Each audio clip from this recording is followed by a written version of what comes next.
नमस्कार दोस्तों, स्वागत है आपका अपना यूट्यूब चैनल टुडे एग्जाम पर। दोस्तों, आप लोगों ने थंबनेल देख के अंदाज़ा लगा ही लिए होंगे कि इस वीडियो में मैं क्या बात करने वाला हूं।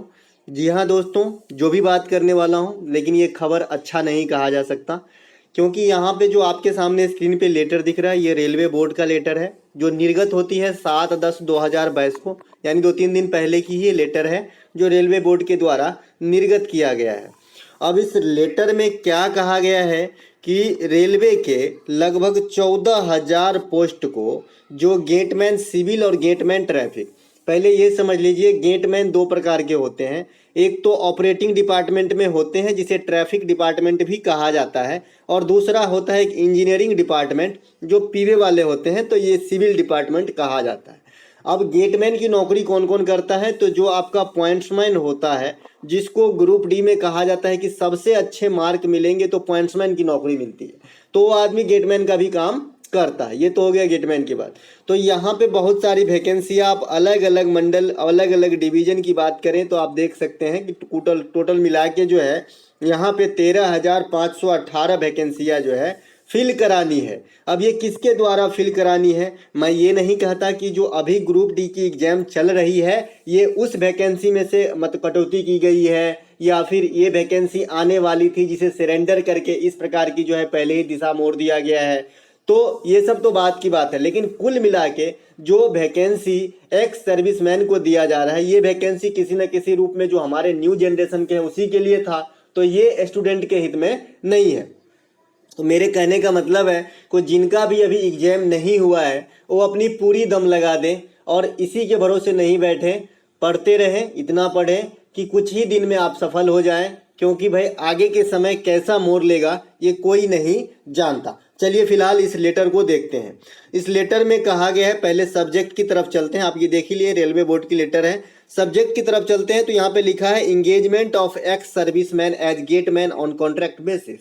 अब गेटमैन के रूप में कॉन्ट्रैक्ट बेसिस पे ये नौकरी होगी, और ये कौन करेंगे, तो एक्स सर्विसमैन करेंगे। हालांकि ये बात रेलवे में न्यू नहीं है, रेलवे में पहले भी जो रिटायर्ड कर्मचारी हैं उसको 2 साल के लिए संविदा पे यानी कॉन्ट्रैक्ट बेसिस पे बहाली किए जाते थे, री एंगेज बोलते हैं इसे, ठीक है। लेकिन इतनी बड़ी ओपन कोटा से वैकेंसी आना डायरेक्ट, मतलब इस प्रकार का कि भाई ये एक्स सर्विसमैन की वैकेंसी है और इतनी बड़ी मतलब जो है वैकेंसियां हैं, लगभग 14,000 के करीब यहाँ पे हैं, तो ये पहली बार हो रही है रेलवे के इतिहास में। अब यहाँ पे पढ़ते हैं, in partial modification of boards letter event number city under reference it has now been decided to permit railway to engage ex serviceman.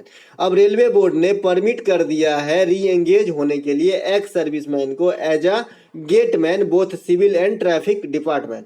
Civil and traffic क्या होती है अभी अभी आपने समझ लिया। रेलवे के अंदर मुख्य 16 डिपार्टमेंट होते हैं। On condition the total number of such engagement on railway shall be limited to 13,518 as indicated in the enclosed annexure. अब ये बंद हो चुके हैं ये बातें, ये कह के कि भाई 13,518 वैकेंसियां दोनों डिपार्टमेंट मतलब गेटमैन के रूप में सिविल और ट्रैफिक में फिल किए जाएंगे संविदा बेसिस पे। ये रेलवे बोर्ड ने जो है ऑर्डर निर्गत कर दिया है। इसके अलावा इसमें लिखा है general manager should critically monitor, मतलब जो जीएम होते हैं वो क्रिटिकल मॉनिटर करेंगे इस प्रकार की वैकेंसियां फिल होने में।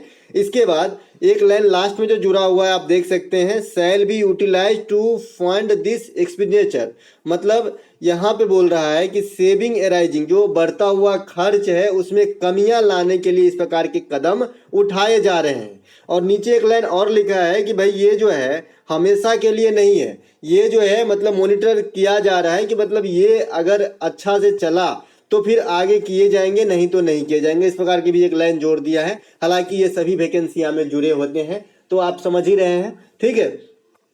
अभी अभी आपने देख ही लिया। अब ये कॉपी कहाँ कहाँ पे जो है भेज दिया गया है इनके बारे में सूचना है, ये हर सरकारी लेटर में होती है, तो इसके बारे में कुछ ज़्यादा नहीं है।